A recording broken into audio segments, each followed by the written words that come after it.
Glória a Deus. Abra sua Bíblia em 1 Coríntios, capítulo 2. 1 Coríntios, capítulo 2.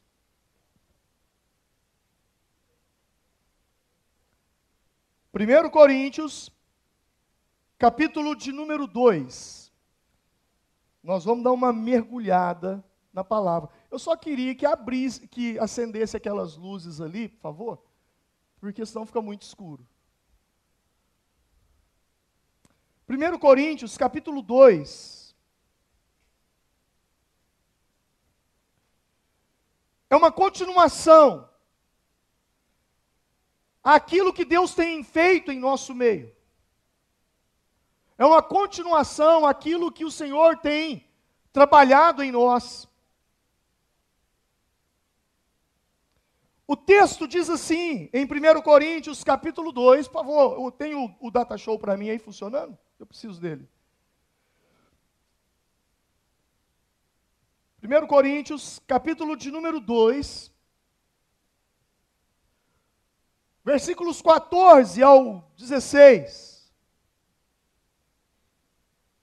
Ora, o homem natural não compreende as coisas do Espírito de Deus, porque lhe parecem loucura, e não pode entendê-las, porque elas se discernem espiritualmente. Mas o que é espiritual, discerne bem tudo, e ele de ninguém é discernido. Por quê? Porque quem conheceu a mente do Senhor, para que possa instruí-lo? Mas nós temos a mente de Cristo. Irmãos, não pude falar como espirituais, mas como a carnais, como a meninos em Cristo. Amém. Pai, em o nome do Senhor Jesus, ó Deus, que essa palavra que nós temos estudado nestes domingos, e nós percebemos o nível de conhecimento, de revelação na Tua palavra, nos levando a uma comunhão maior contigo. Eu te peço que nessa noite, Pai, essa mesma unção, esse mesmo Espírito, esteja sobre as nossas vidas. E que nós possamos crescer, crescer, crescer para a glória do Teu nome. Em o nome do Senhor Jesus. Amém? Todos digam graças a Deus. Eu quero que você vire para a pessoa que está do seu lado e diga assim: meu irmão, tchau. Porque eu vou mergulhar agora. Eu vou mergulhar em águas profundas, em revelações profundas, na palavra de Deus. Não me incomode. Se você me chamar, eu vou te dar um beliscão. Amém? Você está pronto? Você está pronto? Você está preparado para a palavra nessa noite? Então presta atenção no que você vai ouvir. Anote, grave, preste atenção nisso. Semana passada eu falei sobre essa carta de Paulo aos Coríntios. Eu falava que Paulo escrevia à igreja de Corinto, que era uma igreja extremamente influenciada pela cultura grega, onde eles buscavam a sabedoria na filosofia, nos ensinamentos daquela época.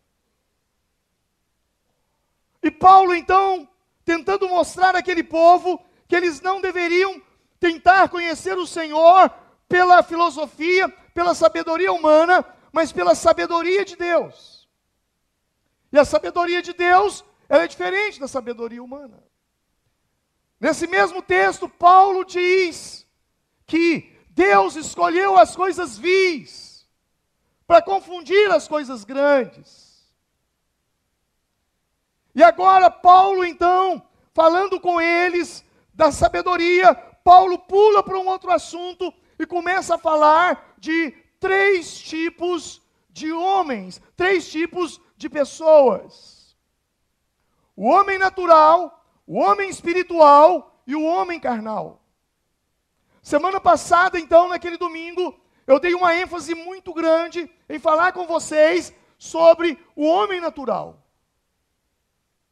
Mas hoje eu quero trabalhar com vocês o homem espiritual. E você vai crescer muito nessa noite. Você vai ser dilatado pela palavra de Deus. Você vai esticar pela palavra de Deus. Quando Paulo fala nesse capítulo do homem natural, do espiritual e do carnal, Paulo pode estar falando aqui de 3 tipos de pessoas. O homem carnal é aquele que vive distante de Deus, separado de Deus. Ele vive preocupado com as coisas da carne, sua cabeça está voltada para o pecado, para a maledicência, para a mentira, para coisas que realmente são extremamente carnais, desonestas, coisas podres. Mas Paulo também fala do homem natural. Aquele que vê as coisas tudo de uma forma normal, como se nada, tudo é normal, tudo é natural. Ele não consegue entender as coisas do Espírito de Deus. Isso aqui que nós fazemos é loucura aos olhos dele. Ele não entende isso. O homem espiritual, Paulo, quando fala dele, já diz que este não. Este entende as coisas do Espírito. Ele discerne todos, e ele não é discernido, porque ele tem a mente de Cristo. Ele está em um passo mais avançado. Ele está à frente das demais pessoas. O homem espiritual, não importa seu nível de cultura, de inteligência intelectual, de diplomas, de formações, aonde ele chega, ele está acima de todos, porque ele tem algo que as pessoas naturais não têm, a unção de Deus sobre a sua vida. É simples de explicar isso. Eu estava um dia pregando numa igreja e eu conheci 2 pessoas que me chamaram muito a atenção. Primeiro eu conheci um juiz da cidade, que estava no culto, e convertido, líder de célula. E ali, conversando com o juiz, veio um outro irmãozinho, muito simplesinho. E o juiz me apresentou o irmão. Falou: pastor, esse aqui é o diácono fulano de tal aqui da igreja. Ô irmão, pai do Senhor, você está bom? Tudo bem. Aí o juiz foi me contar a história. Aquele irmão é que ganhou o juiz para Jesus. Agora, quem era aquele irmão? O pipoqueiro. Que vendia pipoca de fora do fórum. Aonde o juiz passava todos os dias. E o irmãozinho, que é o pipoqueiro, ao passar ali, o juiz se cumprimentava: bom dia, doutor, tudo bem, excelência, como é que o senhor está? Um dia, ele para e diz: doutor, posso falar uma coisa para o senhor? Pois não, o que foi? Sabe, Deus falou isso, isso e isso comigo sobre você. Ele já assustou. Um dia o juiz estava numa situação complicada, passando lá: doutor, eu estou orando pelo senhor. Então, ora nesse propósito aqui por mim. Deus o ouviu, Deus o abençoou, as portas começaram a se abrir, e o juiz começou a pensar: esse pipoqueiro tem alguma coisa diferente. E sabe qual é a diferença que o pipoqueiro tinha do juiz? É que o pipoqueiro tinha a mente de Cristo. A mente de Cristo. Ela faz a diferença, é o que Paulo está falando aqui. Paulo está falando justamente de ter a mente de Cristo, de ser espiritual.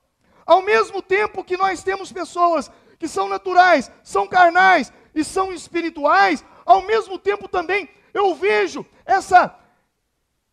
essas 3 pessoas como 3 estados que muitas vezes eu e você nos encontramos. Porque tem dia que a gente está na carne, tem dia que a gente está natural e tem dia que a gente está no espírito. A palavra de Deus diz que nós devemos estar constantemente no espírito. Então existe uma luta dentro de nós. O que eu e você precisamos entender e perguntar a nós mesmos: se em mim existe um homem carnal, se em mim existe um homem natural, e se em mim existe um homem espiritual, em qual deles eu fico mais tempo? Quem é você? Qual deles sobrepõe na sua vida? Qual deles te domina mais? A sua carnalidade, a sua espiritualidade ou a sua naturalidade? Qual? Sabe, esse texto ele é muito profundo. Por quê? Porque quando eu comecei a analisar esse texto, e Deus foi abrindo o leque de entendimento nessa palavra, me conduzindo àquilo que eu estou tanto procurando e orando por vocês, que é nós seguimos pela rota do avivamento, um avivamento pessoal. O homem foi criado um ser espiritual. O homem não foi criado um ser natural. O homem não foi criado um ser carnal. O homem foi criado um ser espiritual. O homem foi criado para ser a imagem e a semelhança de Deus. E como é Deus? João 4, na conversa de Jesus com a samaritana, ele diz: Deus é Espírito. E importa que os seus adoradores o adorem em Espírito e em verdade. Se Deus é Espírito, o homem foi criado à imagem e semelhança de Deus. Deus criou o homem à sua imagem e semelhança, um ser espiritual. Mas se Deus é Pai, Filho e Espírito Santo, e os três em um só, e se nós somos a imagem e semelhança de Deus, então nós somos trino também. Nós somos corpo, alma e espírito. Aí nesse banco assentado, aí aonde você está, tem 3 pessoas assentadas. Tem um corpo, tem uma alma e tem um espírito. Eu e você precisamos entender isso. Quando Deus faz o homem, a sua imagem e semelhança, preste atenção nisso. Isso é muito poderoso que eu vou falar agora. Deus fez o homem a imagem e a semelhança. Como eu posso ilustrar isso? Pense numa luva. Luva que você coloca na mão, que você veste na sua mão. Uma luva, pense numa luva. Imagine uma luva. A luva é a imagem e semelhança de quê? A luva é imagem e semelhança de quê? De quê? De quê? Da mão. A luva é a imagem e semelhança da mão. Mas luva tem o poder de vir aqui, pegar isso aqui e colocar aqui? Não. A luva se parece com a mão, ela é a imagem e semelhança da mão, mas a luva sozinha não consegue vir aqui, pegar esse copo d'água e colocar na sua boca. A luva sozinha não pode fazer nada. Para que a luva, que é a imagem e semelhança da mão, possa fazer alguma coisa, ela precisa ser vestida pela mão. Ou seja, a mão precisa entrar dentro dela. Eu sou a imagem e semelhança de Deus. Eu sou a luva de Deus. Se Deus não entrar dentro de mim, eu só serei uma luva. Você compreende isso? Se a presença de Deus não me encher, ou você já teve a sensação de que vestiu a luva, mas um dedo ficou fora. E aí você tenta movimentar, você movimenta o dedo, mas a parte da luva não vai. Por quê? Porque está fora. Às vezes entrou 2 dedos num dedo só. Você sabe o que eu estou falando? É quando a mão está dentro de mim, mas não me preencheu todo. Eu tenho Deus, mas eu não estou cheio dele. Então não preencheu todo. Somos a imagem e semelhança de Deus. A luva é a imagem e semelhança da mão, mas ela sozinha, ela não tem vida. Ela não tem vida. Imagem e semelhança de Deus.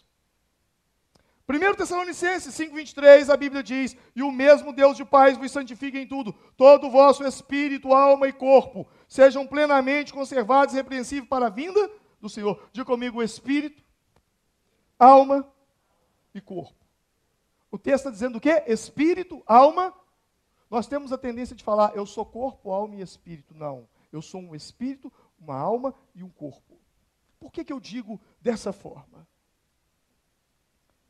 A palavra de Deus, ela nos diz uma coisa muito interessante: espírito, alma e corpo. Quando Deus criou o homem espírito, alma e corpo. Mas quando o homem caiu no pecado, o homem se transformou corpo, alma e espírito. Eu vou te explicar isso de uma forma melhor. Vamos lá. O espírito humano. Você tem um espírito. É esse espírito humano que se comunica com Deus. É esse espírito humano que quando você morre, o corpo é sepultado, o pó volta ao pó, mas o espírito volta a Deus. Você tem também uma alma e você tem também um corpo. O texto, deixa eu voltar aqui, o texto diz espírito, alma e corpo. Então você é um espírito, uma alma e um corpo. Em Gênesis, capítulo de número 1, parece que a pilha aqui não me ajudou, viu? Está fraca, estou apertando, não vai. Vamos lá. Gênesis 1, 27 e 28, a palavra de Deus diz: e criou Deus o homem, a sua imagem e semelhança de Deus o criou. Homem e mulher o criou. E Deus os abençoou e lhes disse: frutificai, multiplicai-vos e enchei a terra. Sujeitai-a e dominai sobre os peixes do mar e as aves dos céus. E sobre todo animal que se move sobre a terra. Onde é que está escrito? Onde é que está escrito? Gênesis 1. Você sabe onde é que o homem foi criado? Em Gênesis 2. E formou o Senhor o homem do pó da terra, e soprou-lhe nas narinas o fôlego de vida, e o homem foi feito alma vivente. Gênesis 2, 7. Gênesis 2, 22. E da costela que o Senhor Deus tomou do homem, formou uma mulher e trouxe a Adão. Se Deus criou o homem, no capítulo 2, versículo 7, e se Deus criou a mulher, no capítulo 2, versículo 22, com quem Deus estava conversando no capítulo 1, 27 e 28, dizendo que o fez a imagem e a semelhança e lhe deu poder sobre a terra? O espírito do homem. Deus fez primeiro o espírito do homem. E ao fazer o espírito do homem, então, o que Deus faz? Deus, agora, a Bíblia diz, formou o Senhor Deus o homem do pó da terra. Vamos dividir esse versículo em 3 partes. Formou o Senhor Deus o homem do pó da terra, soprou-lhe nas narinas o fôlego de vida, e o homem foi feito alma vivente. Primeiro Deus faz o homem do pó da terra. Depois Deus sopra no homem o fôlego de vida. E quando o fôlego de vida com o pó da terra se encontram, ele se transforma em uma alma vivente. Deus fez sabe aquele manequim que você vai na loja e não tem lá o homem, a mulher, com uma roupa, vestido e tal? O que Deus fez? Deus fez um manequim. Só que Deus fez um manequim de barro. O homem sem o espírito, ele é como um boneco, um manequim. Ele não mexe, ele não tem vida. Ele é inanimado. Deus fez aquele boneco de barro, e era como um manequim ali, deitado no chão, só que, ao invés de ser de plástico, ele era de barro. E agora Deus chega naquele manequim, naquele boneco de barro, e sopra o fôlego de vida. E aquele manequim, aquele boneco, que não tinha vida, que não tinha sentimento, que não tinha nada, que era inanimado, ele recebe o fôlego de vida e se torna então uma alma vivente. Sabe, o homem sem o espírito, ele é como um boneco de barro, como um boneco de carne. Tanto é que quando alguém morre, ninguém fala assim: oh, que horas que o João vai ser sepultado? Não, que horas que o corpo do João, já não é mais o João, já é o corpo. Porque o João é a personalidade, é a alma, é o espírito. Sabe, esse texto ele é muito interessante, porque ele me mostra 2 coisas que a ciência não pode negar. A primeira é que o homem veio da terra. E a segunda é que para a terra ele voltará. Nenhum cientista pode negar isso, mesmo porque nós temos médicos aqui e pessoas que cuidam, nutricionistas aqui, que cuidam de alimentação. Você sabe perfeitamente, quando uma pessoa está enferma, ela vai ao médico. Olha, você está doente, você está precisando de ferro, você está precisando de cálcio, você está precisando de fósforo. Tudo que tem na terra é o que tem em nós. Então, se tem uma coisa que não dá para negar, é que o homem veio da terra. Oxigênio, nitrogênio, carvão, hidrogênio, potássio, magnésio, iodo, tudo isso está na terra. Alumínio, tudo isso está em nós. E quando nós morremos para a terra, nós voltamos. Mas vamos seguir. Deus soprou-lhe na narina o fôlego de vida. Deus soprou-lhe nas narinas o fôlego de vida. Interessante que a palavra aqui é interessante, porque diz assim, olha, a Bíblia diz, e formou o homem do pó da terra. E formou o homem do pó da terra. Sabe a palavra pó da terra? Terra aqui, a palavra traduzida no hebraico aqui é Adamá. Adamá. Interessante que a Bíblia diz, e formou o homem do pó da terra. E depois diz, soprou-lhe nas narinas o fôlego de vida. A palavra usada aqui para fôlego é ruá, no hebraico, pneuma, no grego, e espírito, no português. Deus soprou nele o espírito de vida. E aí então, ele se transforma em uma alma vivente. Alma. No hebraico, alma é nefesh. No grego, alma é psique. Daí deu a psicologia. Daí deu a psiquiatria. Psique, alma, a sede das nossas emoções, a sede dos nossos sentimentos. O que mais eu poderia dizer? A nossa intelectualidade, o nosso raciocínio. Se você está triste, é a sua alma que está triste. Interessante é que a alma comunica com o corpo e o corpo se comunica com a alma. Se a alma está triste, o semblante cai do rosto. Mas o mesmo corpo também pode se comunicar com a alma. Por quê? Porque a partir do momento que você está triste, aí alguém fala galinha caipira, você se alegra. E a alma muda o semblante. Eu gosto muito daquele chocolate 70, Cacau Show. Quando a alma está triste, eu gosto do negócio daquele. Alegra na hora. Vai pela carne e para na alma. Pastor, tudo bem, legal, estou aprendendo aí. Nós não podemos pegar os pensamentos das pessoas, porque são questões de alma. Estão no cérebro. Cérebro é química. E quando eu digo química, eu quero dizer que existe uma questão hormonal. São os neurotransmissores, que têm tudo relacionado à alma, com os sentimentos da pessoa. Mas o que me chama mais atenção dentro disso aqui é que a alma é a pessoa. A alma é a sua essência, é a sua personalidade. O corpo é só um boneco. Mas quando junta com o espírito, aí você tem uma alma.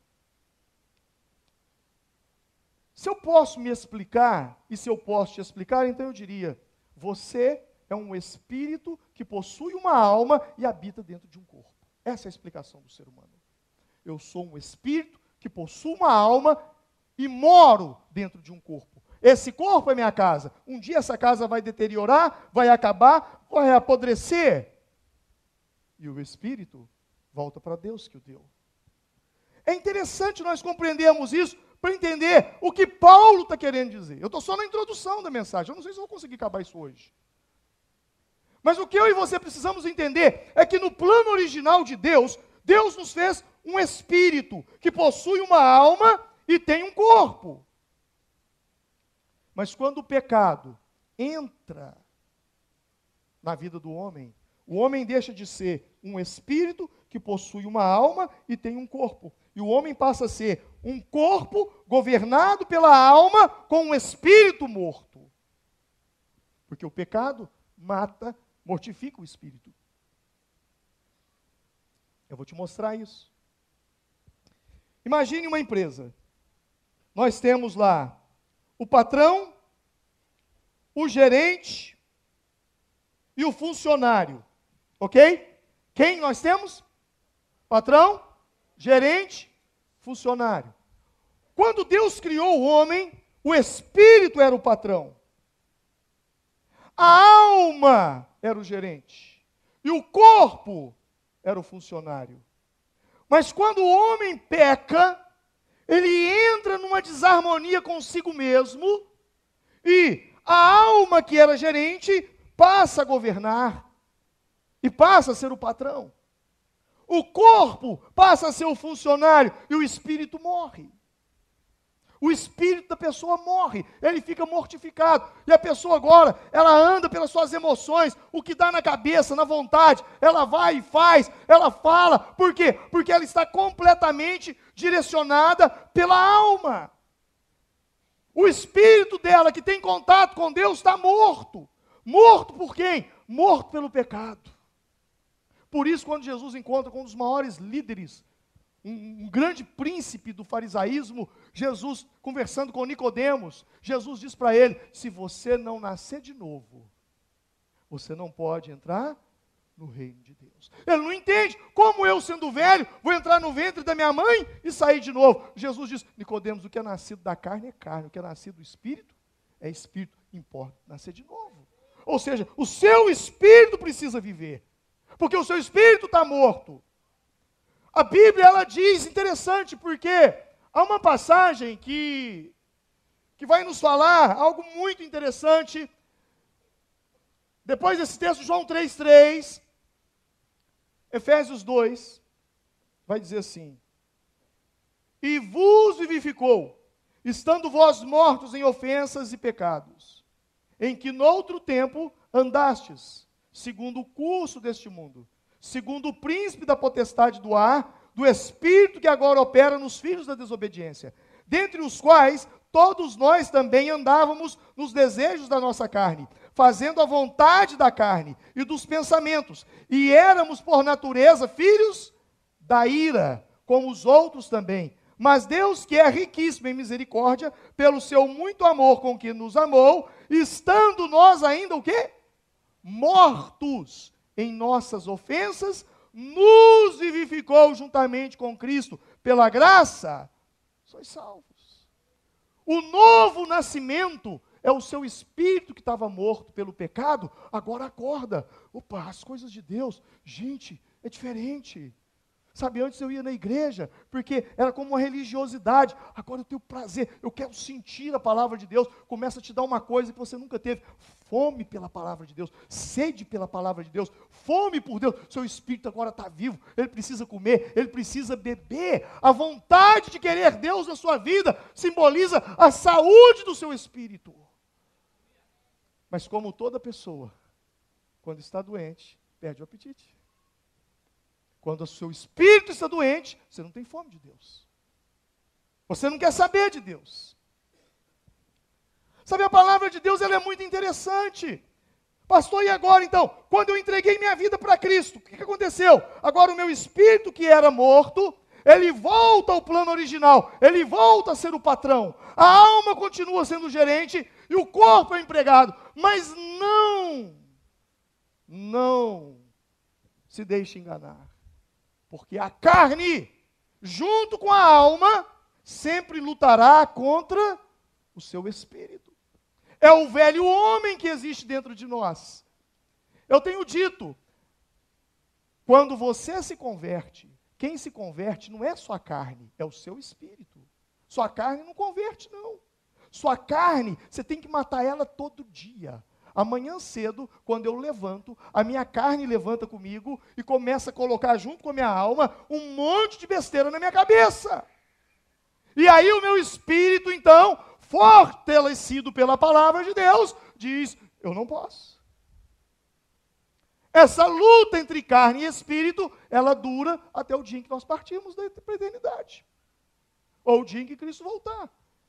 Mas o que eu acho interessante é que Paulo aos Gálatas, ele fala, e isso é interessante.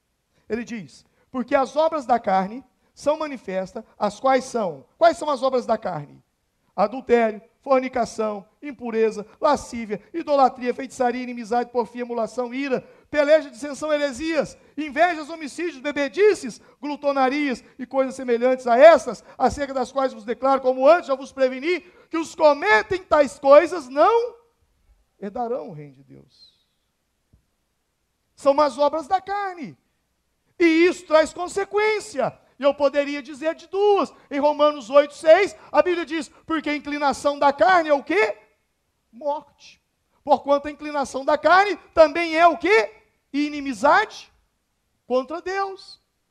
Pois não é sujeita à lei de Deus, e nem em verdade pode ser. Portanto, os que estão na carne, o que a Bíblia está dizendo? Não podem agradar a Deus. Essas são consequências. Inimizade com Deus, morte, não agradar a Deus. E ainda tem uma outra, uma quarta. Em Gênesis. Quando Adão e Eva pecam.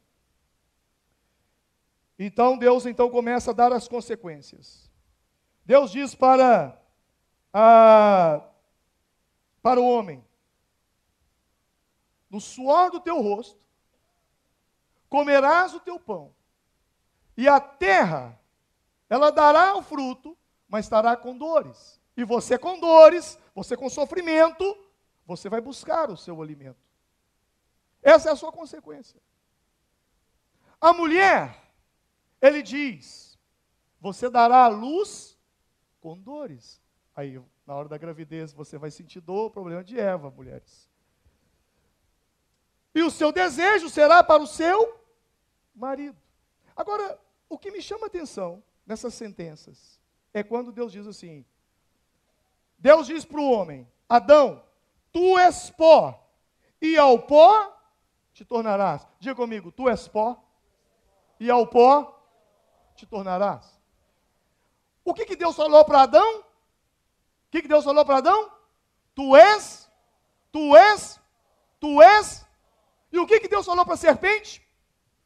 Então disse o Senhor à semente: porquanto fizestes maldita, serás mais do que... Porquanto fizeste isso, maldita será mais que toda a fera, e mais que todos os animais do campo. E sobre o teu ventre andarás, e pó comerás todos os dias. O que Deus falou para Adão? Tu és. O que Deus falou para a serpente? Vai comer pó. Está entendendo? Deus diz para Adão: você é pó. E Deus diz para a serpente: você vai comer pó. Bom, pastor, o que você quer dizer com isso? Eu quero dizer com isso: quais são as obras do pó ou da carne? Fornicação, impureza, lascívia, idolatria, feitiçaria, inimizade, porfia, parará, parará, parará, parará, parará. Essas são as obras da carne. São essas obras que sustentam a serpente na sua vida. Põe a serpente para jejuar, e ela vai sair de você. Quem está entendendo? Diabo, serpente, você vai comer pó. Todo ser que vive precisa se alimentar, inclusive Satanás. Para Satanás ser alimentado, eu preciso pecar. Porque são os meus pecados que produz alimento para ele. É por isso que vem gente que você expulsa o demônio hoje, daqui 1 ano você está expulsando o demônio dele, daqui 10 anos está caindo demônio. Não liberta. Não liberta. Por quê? O diabo sai, chega ali fora, ele dá comida para o diabo volta. Você está entendendo, irmão? Amém? Eu ainda não consegui entrar no texto. Eu estou na introdução. Sabe, é incrível isso. A Bíblia está dizendo, e Paulo aos Gálatas, aos Romanos, mostrando as consequências do pecado. E agora que a serpente, ela vai se alimentar de pó. Ou seja, interessante que esse texto de Gálatas 5,19, a palavra no grego ali também é a mesma palavra que define terra para Adão, pó. É o mesmo pó que Deus usa para falar em Gálatas, Adamá. Bom, pastor, agora eu já sei do pecado. Eu já sei de tudo isso. E como é que eu faço? Bom, eu tenho uma notícia ruim e uma notícia boa. A notícia ruim é que a Bíblia diz, a palavra de Deus nos diz, que o pecado é uma lei. O pecado não é apenas um ato. O pecado, ele é uma lei que habita dentro de nós. O texto vai dizer, miserável homem que sou, quem me livrará do corpo dessa morte? Dou graças a Deus por Jesus Cristo nosso Senhor, assim que eu mesmo, com entendimento, sirvo a lei de Deus, mas com a carne, a lei do pecado. Presta atenção nisso, é profundo isso. Paulo está falando assim, miserável homem que sou. O bem que eu quero fazer, eu não faço. Isso acontece com todos nós. E o mal que está que está diante de mim, que eu não quero, ele sempre está sempre diante de mim. Miserável homem que sou, quem me livrará desse corpo de morte? Diga comigo assim, miserável homem que sou, quem me livrará desse corpo de morte? Havia uma lei entre os romanos, quando Paulo fala isso, escrevendo para os romanos, uma lei, uma condenação de morte. Quando uma pessoa cometia um crime de homicídio, ele matava alguém, então ele era condenado à morte. Em alguns casos, os romanos crucificavam as pessoas. Em outros casos, ele era apedrejado. Mas também havia uma forma de condenar a pessoa. Ele pegava o defunto, a pessoa que foi morta, e amarrava no corpo dele. E aí ele tinha que andar com o corpo morto a vida inteira. Ele ia dormir, ele ia com o defunto, deitava. Ele levantava, ia no banheiro, lavar o rosto, o defunto ia com ele. Era a condenação dele. Sabe o que acontecia? Aquele corpo apotrefado começava a adoecê-lo, até que ele também morresse. Por isso ele diz, quem me livrará desse corpo de morte? Que era aquele corpo do morto que ele carregava. Era a lei.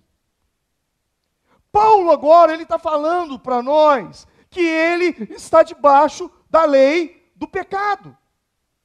O pecado é uma lei. Por mais que você não queira pecar, deixa eu te dizer uma coisa, você vai pecar. Você entende isso? Por mais que você tente ser correto, você não vai conseguir. É por isso que Jesus veio ao mundo. É por isso que a graça de Deus veio ao mundo, para nos ajudar. Eu poderia falar sobre graça aqui, mas eu não tenho tempo. Eu só quero que você entenda uma coisa. O pecado é uma lei. Pastor, mas se pecado é uma lei, como assim o pecado é uma lei? Portanto, como por um homem entrou o pecado no mundo, pelo pecado a morte, assim a morte passou a todos os homens. Ou se o pecado é uma lei, como assim é uma lei? Deixa eu te explicar. Você já ouviu falar na lei da gravidade? Se eu solto esse aparelho aqui, o que acontece com ele? Ele cai. É uma lei. Não tem como quebrar isso. Se eu subir num prédio e pular de lá, eu vou cair. É uma lei. O pecado também é uma lei. Por mais que você tente acertar, mais erros você vai cometer na vida do que acerto. Por isso Jesus morreu na cruz pelo seu lugar, para que ao errar, você confesse os seus pecados são perdoados. Bom, mas se o pecado é uma lei, como a força da gravidade, e o pecado habita em mim, me tornando um homem natural, e se eu não vigiar até carnal, como é que eu vou vencer essa lei? Como? Para me tornar uma pessoa espiritual. O que eu faço? Romanos vai dizer que a lei do Espírito, Romanos 8, 2, deixa eu ver se eu acho esse texto, Romanos 8, 2, não estou achando, mas vai dizer o seguinte lá, porque pela lei do Espírito de vida em Cristo Jesus, me livrou da lei do pecado. Bom, onde eu quero chegar com isso? Presta atenção. Como é que eu quebro uma lei? Como? Só fazendo uma outra lei. Você é vereador, em Belo Horizonte, você sabe como é que funciona. Os juristas, doutores. A lei da gravidade existe? Existe. Tem como quebrar a lei da gravidade? Tem. Como? Arquimedes? Essa é física, né? Química, não é física, é química. Sara? Português. Não estou enrolado. Existe uma lei chamada a lei do empuxo. Arquimedes. Arquimedes descobriu a lei do empuxo. Eu não vou entrar, é profundo a gente falar, mas é só para você entender. O que é a lei do empuxo? Se eu subir num prédio e saltar, eu caio. Mas se eu entro num avião pesando toneladas, ele quebra a lei da gravidade, por causa da lei do empuxo. Se eu entro na água, eu afundo. Mas se eu estou dentro do navio, a lei do empuxo, um submarino, ele não vai afundar. O pássaro, ele quebra a lei da gravidade toda hora, através da lei do empuxo. Pastor, o que é isso? Eu não vou te falar não, você vai ter que pesquisar depois, é até bom para você que lembrar os tempos aí, né, de ensino médio. Presta atenção nisso. O que eu poderia dizer é que a lei do pecado me puxa para baixo, mas quando eu entro na lei do Espírito, ela me leva para cima. O pecado é uma lei que me derruba, mas o Espírito também é uma lei. Romanos fala isso, porque a lei do Espírito me livrou, a lei do Espírito de vida em Cristo Jesus me livrou da lei do pecado e da morte. Ou seja, como é que eu vou vencer isso? Eu vou entrar na outra lei. Eu sei que existe a lei do pecado, mas então eu vou entrar na lei do Espírito. Pastor, como é que funciona isso? É simples. Paulo diz, Gálatas 5,16, andai em espírito e não cumprireis as concupiscências da carne. Ei, ouça isso. Você não vence a carne lutando contra a carne. Eu não posso fazer isso, eu não posso fazer isso, eu não posso fazer isso. Pum, vai lá e faz. Eu não vou xingar, eu não vou. Aí você xinga. Eu não vou fazer aquilo, não vou fazer aquilo. Aí você vai lá e faz. Você não vence a sua carne fazendo penitência. Você não vence a sua carne fazendo sacrifício. Você não vence a sua carne matando a carne, lutando contra ela. Presta atenção nisso. Porque é uma lei. E você vai conviver com isso. Mas você vence a sua carne quando você se enche do Espírito. Quando você anda no Espírito, você não cumpre as concupiscências da carne. Por quê? Porque aquilo não te atrai mais. Eu tomava cerveja. Eu fumava. Muitas vezes eu tentei parar de fumar na minha vida, tentando pela minha própria vontade. Eu não vou fumar, eu não vou fumar. E eu fumava. Eu não vou fumar. Eu ficava nervoso. Mas quando eu me enchi do Espírito, eu posso ir em qualquer lugar onde as pessoas fumam, eu não sinto a menor vontade de fumar. Porque eu fui livre. Eu estou noutra lei. Eu não estou na lei da carne, eu estou na lei do Espírito. Eu posso entrar em qualquer ambiente onde as pessoas bebem. Para mim não faz diferença. Por quê? Porque eu não estou lutando. Eu não posso. Não, quando você se enche do Espírito Santo, os valores mudam na sua mente. As coisas começam a ter significados diferentes. E aquilo não passa a te atrair mais. É o que nós chamamos de libertação. A Bíblia diz que existe uma luta. Gálatas 5,17, porque a carne cobiça contra o Espírito contra a carne, e estes se opõem um ao outro. É uma briga dentro de você. E aí um índio converteu, e foi pregar sobre isso lá na tribo. E ele pregando, olha, dentro de nós, na linguagem indígena dele, ele falava, dentro de nós existem dois cães, dois cachorros ferozes.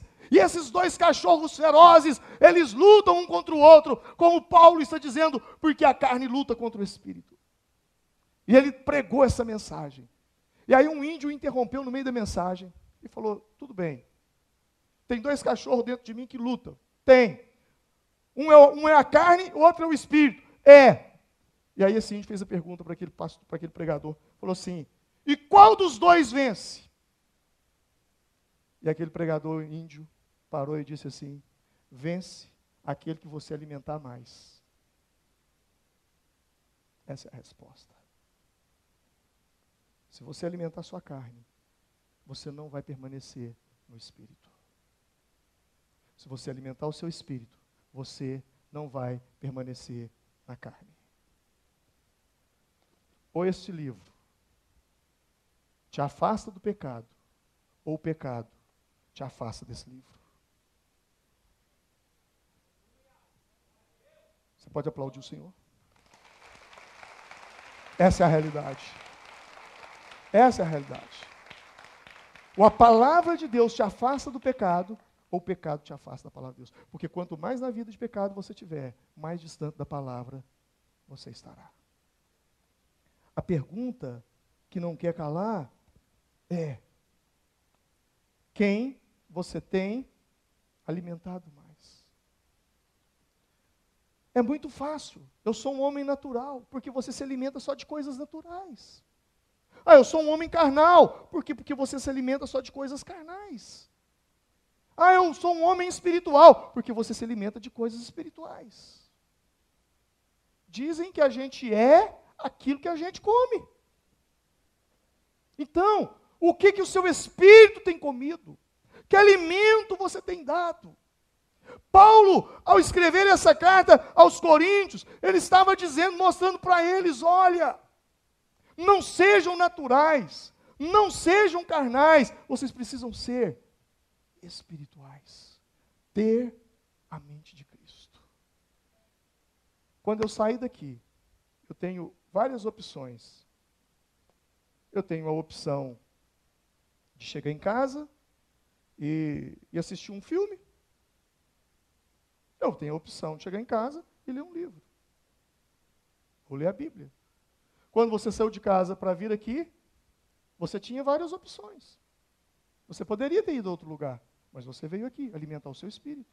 Outros preferiram ir em outros lugares, alimentar a carne ou a própria... Eu não quero dizer, e aí eu peço a vocês que não me interpretem mal, eu não quero dizer que você não pode fazer isso, você não pode fazer aquilo, você não pode fazer... O que está em questão aqui é com que você tem se alimentado. Tudo posso, mas nem tudo me é lícito. Nem tudo me convém. Então, cabe a mim entender que eu preciso me alimentar das coisas físicas desse mundo. Por exemplo, eu não leio só livro evangélico, não. Eu leio muita literatura, eu leio muita coisa. Mas o que eu não posso é mergulhar no mundo do secularismo, ainda que eu precise dele, porque você precisa. Por exemplo, eu citei coisas aqui que é coisa de escola. Quando eu falo de lei de física aqui, coisas que eu já estudei, que eu já li. Eu preciso disso. Mas eu não posso ignorar isso. Entende? Eu não posso. Eu não posso. Aí eu vou fechar minha Bíblia e vou contar uma historinha que eu ouvi quando eu me converti. Ela foi importante para mim. Prometo que eu não gasto 3 minutos. Havia um fazendeiro, numa terra distante daqui, num lugar que nós não sabemos bem aonde é, mas que lá ele morava na fazenda e tinha um rio caudaloso, com muitas águas. E esse homem falou assim, os meus filhos, quando crescer, eles vão para a cidade. E todos eles vão estudar. Coisa legal. Boa. E o filho mais velho, então, cresceu, e o pai o enviou para a capital, E ele foi estudar.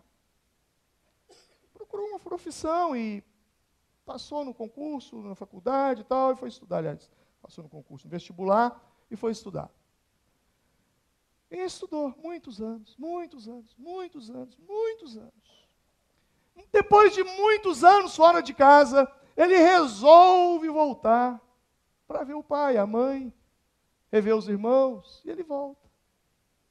E quando ele está chegando em casa, para surpresa dele, havia acontecido uma enchente, que derrubou ali as pontes, e tinha um moço matuto, que vivia da pesca, e agora, aproveitando que não tinha ponte, com a canoinha dele para transportar as pessoas de um lado para o outro.